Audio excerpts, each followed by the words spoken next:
आप सुन रहे हैं 91.2 FM में विनोद शर्मा, आपका दोस्त, आपका होस्ट। आज हम रेडियो का एक नया कार्यक्रम जो हमने पिछले हफ्ते शुरू किया था, खास मुलाकात में आज बात होगी पर्यावरण पर। आप लोग सब जानते ही हैं कि रहीम ने भी लिखा था कि रहीमन पानी राखिए बिन पानी सब सून, और पानी गए न उबरे मोती मानस चून।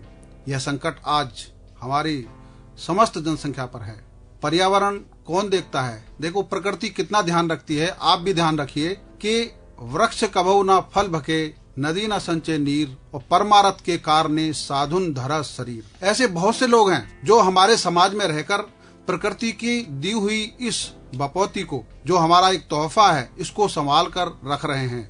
उनमें ही ऐसे हमारे साथ आज हमारे स्टूडियो में मौजूद हैं विक्रांत तोंगड़ जी, जाने माने पर्यावरणविद हैं, और आपने विभिन्न क्षेत्रों में, चाहे वो जल संरक्षण का काम हो, चाहे हरियाली बचाने का काम हो, और हवा में जो प्रदूषण है उसको भी साफ सुथरा करने का काम किया है। मैं आज अपने स्टूडियो में विक्रांत तोंगड़ जी का अभिनंदन करता हूं।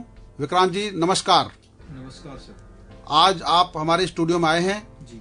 हम चाहेंगे कि नई जनरेशन के लिए आपका जो कार्य है या जो आप कर रहे हैं उसको विस्तार से बताएं। आप पहले अपनी बैकग्राउंड बताएं कि मूल रूप से आप चूंकि इस गौतम बुद्ध नगर जिले के हैं और किस तरीके से आप इस क्षेत्र को आपने चुना है। धन्यवाद विनोद जी, और मैं पूरी टीम को एक तरह से धन्यवाद करना चाहूँगा, इस कम्युनिटी रेडियो की टीम को। और ये मेरा सौभाग्य है कि मैं इस प्लेटफॉर्म पर एक तरह से बुलाया गया हूँ अपने विचार रखने के लिए। और जैसा कि आपने बताया कि मेरा जो कार्य क्षेत्र है या जो मेरा एक विजन है वो पर्यावरण संरक्षण का है। एनवायरमेंटल जस्टिस के लिए, पर्यावरण न्याय के लिए हम लोग काम कर रहे हैं पिछले 10 वर्षों से। और जहाँ तक बैकग्राउंड की बात है, जैसा आपने जिक्र किया कि मैं मूल निवासी हूँ जिला गौतम बुद्ध नगर का। आपने सुना होगा गांव खेड़ी भनौता जी, मेरा मूल गांव है। और यहीं से हमने वर्ष 2010 में अपना ये काम शुरू किया पर्यावरण संरक्षण का। कुछ युवाओं को साथ जोड़ा, और उस दौरान हम लोग कॉलेज स्तर की पढ़ाई कर रहे थे। और उसी के बाद हमें ये रुचि, एक तरह से एक जागृति आई हमारे पूरे ग्रुप में कि हमें कुछ सामाजिक मुद्दों पर, पर्यावरण के मुद्दों पर काम करना चाहिए। जहाँ तक मेरी एजुकेशन की बात है तो मैं एक लॉ ग्रेजुएट हूँ। इसके अलावा एनवायरमेंटल स्टडी में भी कुछ पढ़ाई की है, सर्टिफिकेट कोर्स या पीजी डिप्लोमा। तो उसमें सबसे बड़ी बात यह है, जो मेरा बैकग्राउंड मैं मानता हूँ, वो ये है कि मैं एक ग्रामीण पृष्ठभूमि से जुड़ा हुआ व्यक्ति हूँ। तो ये मेरा असली बैकग्राउंड है, ये मेरे इंस्पिरेशन का सोर्स है। क्योंकि डिग्रियों से आप इंस्पिरेशन नहीं ला सकते, डिग्रियों से आप पैशन नहीं ला सकते। बिल्कुल। तो पैशन ही मेरी डिग्री है। तो कहीं ना कहीं यहाँ आपने देखा कि विकास के चलते कई पर्यावरण के जो घटक हैं, जैसे वेटलैंड्स हैं, वाटर बॉडी हैं, नदियां हैं हमारी, या नहरें हैं, ये कहीं ना कहीं खत्म होती जा रही थी। जो जमीन का पानी है वो नीचे जा रहा था। इसलिए हमने ये आंदोलन शुरू किया। और मैं एक किसान पृष्ठभूमि से जुड़ा हुआ हूँ। हमारा कोई राजनीतिक या कोई बड़े सामाजिक कार्यकर्ता हमारे परिवार में नहीं है। और उसी से हमें प्रेरणा मिली कि किस तरह से पर्यावरण का संकट सामने आ रहा है। तो ये सब हमारा बैकग्राउंड है। तो अब तक जब 10 सालों में आपने किस किस पॉइंट को छुआ, कोई ऐसा महत्वपूर्ण बताएं, किस्सा बताएं जिसकी वजह से आपके मन में पीड़ा हुई हो और उसके बाद आपने उस पर विशेष रूप से काम किया हो और उस काम में सफलता भी मिली हो। बिल्कुल विनोद जी, जो सबसे पहले जो हमारी जानकारी में आया ये था, जो जमीन का पानी, अंडरग्राउंड वाटर है, जो कि हजारों सालों में तैयार हुआ है, आज पीने लायक है। हमारा सौभाग्य है कि हम गंगा यमुना के डेल्टा में रहते हैं, जो दुनिया का सबसे अच्छा वाटर का सोर्स है और शुद्ध पानी भी है। पानी के भंडार तो पूरी दुनिया में जगह जगह हैं, समुद्र में भी बहुत पानी है, लेकिन ये स्वच्छ जल है जिसको आप सीधे पी सकते हैं बिना किसी ट्रीटमेंट के। तो ये नीचे जा रहा था। तो मुझे जो कसौटा या जो मुझे जो चिंता हुई 2008 और 10 के बीच में, कि किस तरह से यहाँ 500 से ज्यादा बिल्डर्स जो हैं अंडरग्राउंड वाटर का एक्सट्रैक्शन करके बेसमेंट बनाते थे। विकास भी जरूरी है, लेकिन वो जो नीचे का पानी है उसको बड़े पैमाने पर बोरवेल लगा करके 100-200 बोरवेल एक साइट पर, और ऐसी 500 साइट थी, ज्यादातर ऐसा कर रहे थे। तो उस पानी को निकालकर नाले में, नदियों में डाला जा रहा था, ऐसी खुले में, जो कि एक तरह की बर्बादी थी हमारे स्वच्छ जल की, जिस वजह से पानी का स्तर यहाँ 20 मीटर जो होता था 10 मीटर पर होता था, वो कहीं ना कहीं आज आप देखेंगे कि जो है बहुत ज्यादा नीचे जा चुका है, हैंडपंप बंद हो गए हैं, कुएं सूख चुके हैं। तो इस विषय ने हमें कहीं ना कहीं प्रेरित किया और उसके बाद हम लोगों ने जिला अधिकारी महोदय जी के पास गए, जो लोकल अथॉरिटीज है नोएडा, ग्रेटर नोएडा, इनको बताया कि बिल्डर्स को कोई विकल्प दिया जाए, नीचे से पानी निकालना, कंस्ट्रक्शन करना उचित नहीं है। कोई हमारी बात पर कोई खास गौर नहीं की गई, वो चाहकर भी नहीं कर पाए और कई लोगों ने, अधिकारियों ने चाहा नहीं। अल्टीमेटली हमें कोर्ट जाना पड़ा और 11 जनवरी 2013 को माननीय नेशनल ग्रीन ट्रिब्यूनल ने एक ऑर्डर दिया कि कोई भी बिल्डर नोएडा, ग्रेटर नोएडा में नीचे से पानी नहीं निकालेंगे, भूजल का दोहन नहीं करेंगे, कंस्ट्रक्शन करना है तो एसटीपी का ट्रीटेड वाटर लीजिए, जो कि वेस्टेज जा रहा है उसका आप सदुपयोग कीजिए। तो एक लैंडमार्क जजमेंट था, इसकी पूरे देश में सराहना की गई थी, क्योंकि भारत अभी डेवलपिंग फेज में है, बहुत विकास कार्य होने हैं। ऐसे में एसटीपी के पानी से अगर शुरुआत की गई है तो अच्छी चीज है। तो ये एक हमारी शुरुआत थी। बहुत अच्छा ये प्रयास था। और इसके बाद क्या आपको लगता है कि जो ग्राउंड वाटर है वो कुछ न कुछ उसका संरक्षण हुआ है और उस पर कुछ सरकारी मशीनरी ने और बिल्डरों ने उस पर काम किया है? बिल्कुल, देखिए जब 2004 की बात है, 2004 में जो ग्राउंड वाटर के आंकड़े थे तो बिसरख जो ब्लॉक है जिसमें पूरा नोएडा समाहित है वो सेफ जोन में आता था। 2004 से 9 आते आते हर 4-5 साल में सर्वे होता है, तो ये सेफ से सेमी क्रिटिकल में आ गया और 2011-12 में आते आते ये ओवर एक्सप्लॉइटेड में आ गया है कि मतलब अति दोहन हो रहा है अब नोएडा में। तो नोएडा इस समय डार्क जोन में कन्वर्ट हो गया है। तो इन चीजों के लिए हमने जो प्रयास किए उसमें उसके परिणाम शायद आने वाले समय में दिखेंगे, लेकिन बहुत बड़े पैमाने पर जो अंडरग्राउंड वाटर का एक्सट्रैक्शन हो रहा था बिल्डर्स के लिए, कुछ बिल्डर्स को छोड़ दें वो अवैध काम अभी भी कर रहे हो सकते हैं, लेकिन ज्यादातर ने रोक लगाई और एसटीपी का जो ट्रीटेड वाटर है उससे नोएडा अथॉरिटी से, ग्रेटर नोएडा अथॉरिटी से खरीदा जा रहा है, जिससे उन्हें रेवेन्यू भी मिल रहा है प्राधिकरण को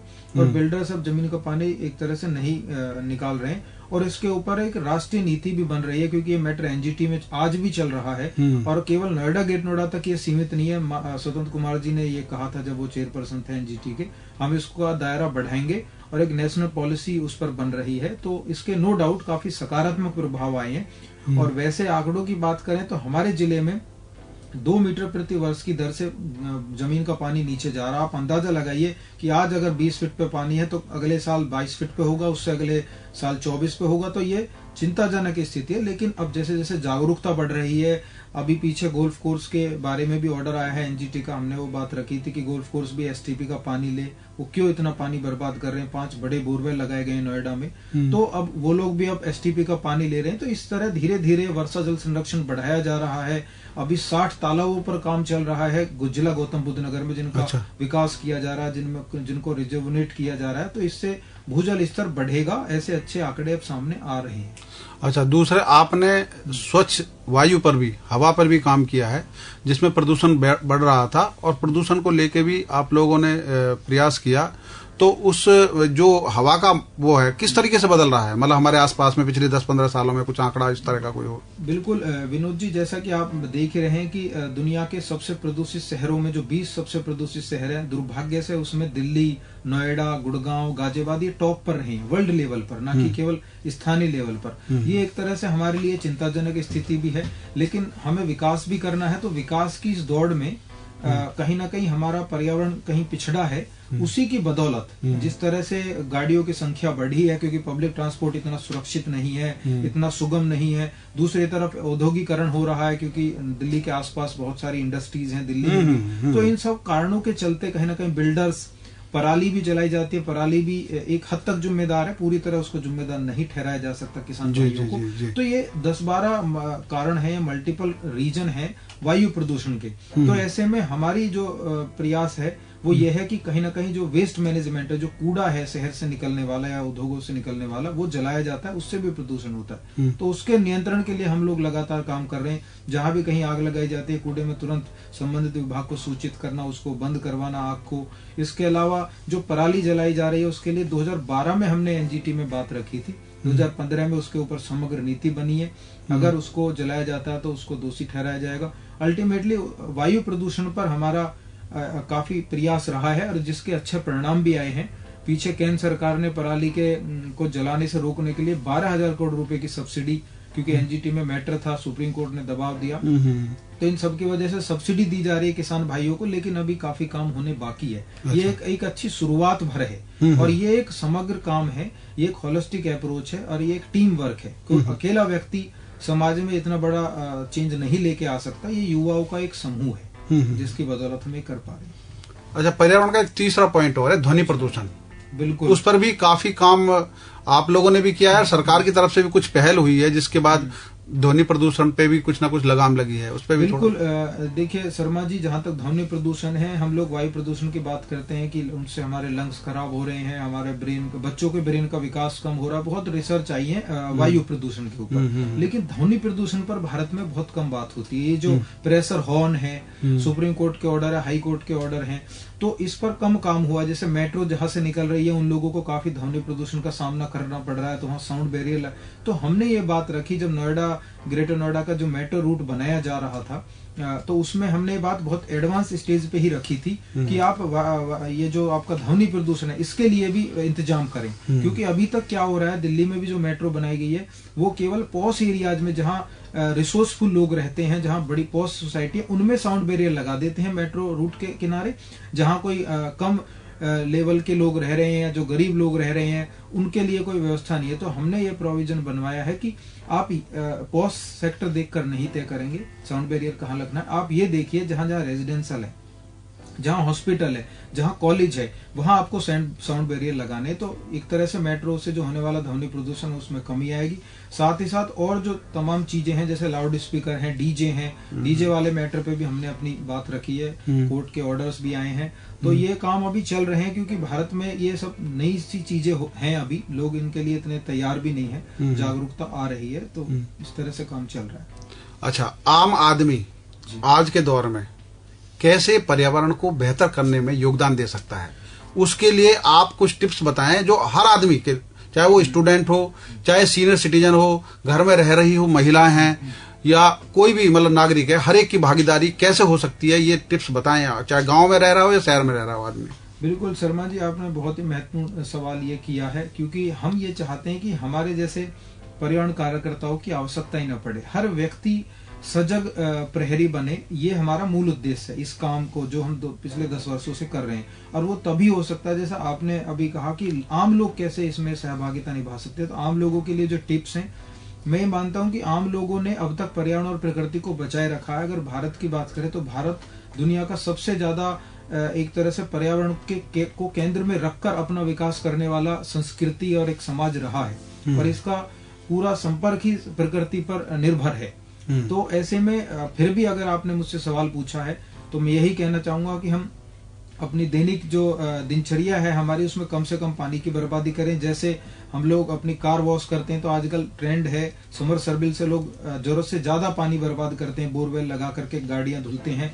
वो एक गलत तरीका है, ये एक अवैध है। आप बोरवेल ऐसे बिना परमिशन के नहीं कर सकते। अगर कर भी लिया है तो गाड़ी को सीधे बोरवेल से ना धोया जाए, बाल्टी का उपयोग किया जाए, उसमें आप 15-20 लीटर में अपनी गाड़ी को अच्छे से साफ कर सकते हैं। इसके अलावा जब सेविंग करते हैं लोग, तो देखने में आता है कि नल रेगुलर चलती रहती है। तो जब आप सेविंग कर रहे हैं तो उस पानी को बंद कर दें, जिस दौरान आपको जरूरत है उसी दौरान आप करें। शावर से लोगों को नहाने का ट्रेंड चल गया, जबकि आप 2 बाल्टी 1 बाल्टी में भी नहा सकते हैं। तो हमारे ऐसे बहुत सारे तरीके हैं जिनसे हम अपने दैनिक दिनचर्या में पानी की बचत कर सकते हैं बड़े पैमाने पर। ये पानी की बात हुई। इसके अलावा अब बात आती है कूड़े की। कूड़ा बहुत बड़ी समस्या बनता जा रहा है पूरे विश्व के सामने, खासकर भारत के सामने एक चुनौती है कि इतने बड़े कूड़े का निस्तारण कैसे करें। तो हमारी कोशिश रहे कि हम प्लास्टिक का बिल्कुल उपयोग ना करें, क्योंकि 500 साल तक इस पॉलिथीन को गलने में लग जाते हैं। हमारी मिट्टी को ये बर्बाद कर रही है, सॉइल की फर्टिलिटी खराब हो रही है। तो प्लास्टिक का उपयोग कम से कम करें, पॉलिथीन का उपयोग बिल्कुल ना करें। और जो कूड़ा निकलता है उसको सेग्रीगेट करें, उसका ठोस कूड़े को अलग रखें, गीले कूड़े को अलग रखें, जो किचन वेस्ट है उसका खाद बनाए। ये सारे कंसेप्ट सरकार ने सुझाए हैं, लोगों को जानकारी भी है इस बारे में। तो कहीं ना कहीं कूड़े को लेके हम लोग सजग हों, कूड़े को इधर उधर ना फेंकें और कूड़े में आग न लगाएं। क्योंकि हमारे यहाँ देखने में आता है, मार्केट के सामने कूड़ा इकट्ठा किया, आग लगा दी, घर के आगे इकट्ठा किया, आग लगा दी। साथ ही साथ किसान भाई हैं, वो पराली अगर कहीं मजबूरी में जला रहे हैं तो वो उसको जलाना अगर रोक सकें तो बहुत अच्छा होगा, क्योंकि उससे प्रदूषण हो रहा है, उससे उनकी मिट्टी की उपजाऊ शक्ति प्रभावित हो रही है। और जो सरकार सब्सिडी दे रही है उसका उपयोग करके कंपोस्टिंग में बदलें पराली को। तो इस तरह से कुछ इंतजाम अगर आम लोग करें तो पर्यावरणविदों की या सरकार को इसमें इंटरवीन करने की जरूरत नहीं पड़ेगी, ना ही ठोस कदम उठाने पड़ेंगे। आम लोग इसको अपना एक जिम्मेदारी समझेंगे तो पर्यावरण हरा भरा होगा और साफ हवा, साफ पानी और साफ खाना सबको मिले, यही हमारी कोशिश है, यही हमारे संगठन का प्रयास है। अच्छा, एक सवाल और, एनसीआर जब से बना है जी, तो जो जनसंख्या का घनत्व है वो कुछ ज्यादा है। जी बिल्कुल। उसके हिसाब से पर्यावरण को बैलेंस करने के लिए क्या क्या किया जाना चाहिए, ये आप लोगों ने इस पे भी बात की होगी। बिल्कुल, एनसीआर प्लानिंग बोर्ड ने 84 के आसपास इसका पूरा खाका तैयार कर दिया था, क्योंकि उन्हें अंदाजा था कि इस तरह से दिल्ली के आसपास और दिल्ली में आबादी बहुत ज्यादा बढ़ेगी। तो एक प्लान बनाया गया था, लेकिन कहीं ना कहीं पता नहीं क्या कारण रहे, उस प्लान को कहीं ना कहीं दरनिकार किया गया। तो अब हमारे सामने चुनौती आ गई है, क्योंकि जनसंख्या बहुत ज्यादा है एनसीआर में और पर्यावरण को लेके चीजें कम हो रही हैं। तो अगर बैलेंस करना है तो अभी जितना विकास हो गया है वह काफी है, और इसके आगे जो जो हम विकास कर रहे हैं तो उसमें ग्रीनरी को प्रायोरिटी पे रखा जाए। जैसे अभी एयरपोर्ट बनाया जा रहा है, जेवर की तरफ विकास कार्य जा रहे हैं आगरा तक। हम ये नहीं कह रहे हैं कि विकास रोक दीजिए, मतलब अब आप ग्रीनरी ज्यादा रखें। आप कहीं ना कहीं रेजिडेंशियल या इंडस्ट्रियल जो प्लॉट हैं उनकी संख्या कम रखें, और उससे आप एक बैलेंस बना सकते हैं। इसके अलावा जो हमारा नेचुरल इकोसिस्टम है, जो हमारे वेटलैंड हैं, झील है, जैसे ओखला बर्ड सेंचुरी है, आपका सूरजपुर वेटलैंड है, धनौरी वेटलैंड है, जेवर के आसपास, धनकौर के आसपास, इन नेचुरल जो प्राकृतिक स्रोत है, हमारे नहरों का नेटवर्क है जो कोई आम नेटवर्क नहीं, उससे हमारे आसपास का जल स्तर बना रहता है। बेशक हमारे यहाँ खेती खत्म हो रही है विकास के चलते, लेकिन नहरों के नेटवर्क को हम बचा के रखें, उसके आसपास हम ग्रीनरी डेवलप करें। तो अगर हम इस तरह के इंतजाम कर सकते हैं, अगर ग्रीनरी को ज्यादा से ज्यादा बढ़ा सकते हैं, अपने जल स्रोतों का संरक्षण कर सकते हैं, बारिश के पानी का संरक्षण कर सकते हैं, तो हम इस जनसंख्या घनत्व के साथ भी आसानी से एडजस्ट कर सकते हैं। ऐसे कई शहर है दुनिया के, जैसे टोक्यो का उदाहरण ले सकते हैं आप, जो घनी आबादी के शहर है, लेकिन वहाँ प्रदूषण भी ठीक है, प्रदूषण का स्तर मतलब कम है, वहाँ वायु भी आप सांस लेने लायक है, वहाँ प्रॉपर पानी, स्वच्छ पानी उपलब्ध है। तो ये सामंजस्य बिठाया जा सकता है, नीति निर्माता अगर इसमें एक्टिवली काम करें। आपका एक संगठन है सेफ जी, वो कैसे काम करता है और उसमें इस समय कितने लोग काम कर रहे हैं और किस किस क्षेत्र में वो काम कर रहा है? बिल्कुल, जहां तक हमारे संगठन की बात है, जिसका नाम है social action for forest environment, जिसको शॉर्ट में सेफ कहते हैं। हमारा संगठन 2010 से काम कर रहा है, पर्यावरण के लगभग 20 पर्यावरण मुद्दों पर काम कर रहे हैं। जहां तक हमारे वॉलेंटियर्स की बात है, क्योंकि ये संगठन स्वयं सेवियों द्वारा चलाया जाता है, इसमें कोई पेड लोग नहीं रखे हैं कि सैलरी दे करके संगठन में लोग रखे हुए, सारे स्वयंसेवी लोग इसमें काम करते हैं। 100 से ज्यादा इसमें एक्टिव मेंबर हैं, और वैसे बाकी जो नॉन एक्टिव मेंबर है, जो कभी कभी समय देते हैं शनिवार रविवार, ऐसे लोगों की संख्या 500 तक है।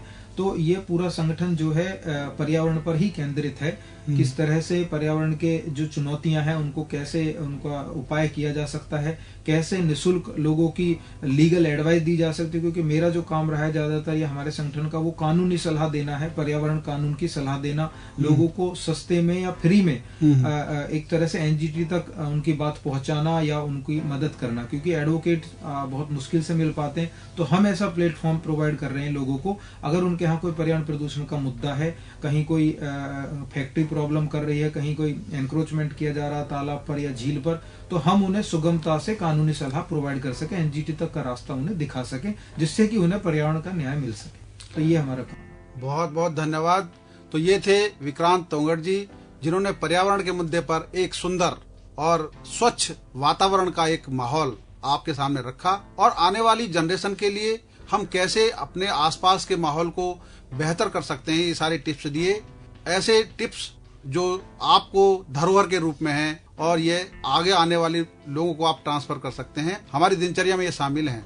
तो ये थे हमारे तोंगड़ जी, जिन्होंने ये बात बताई।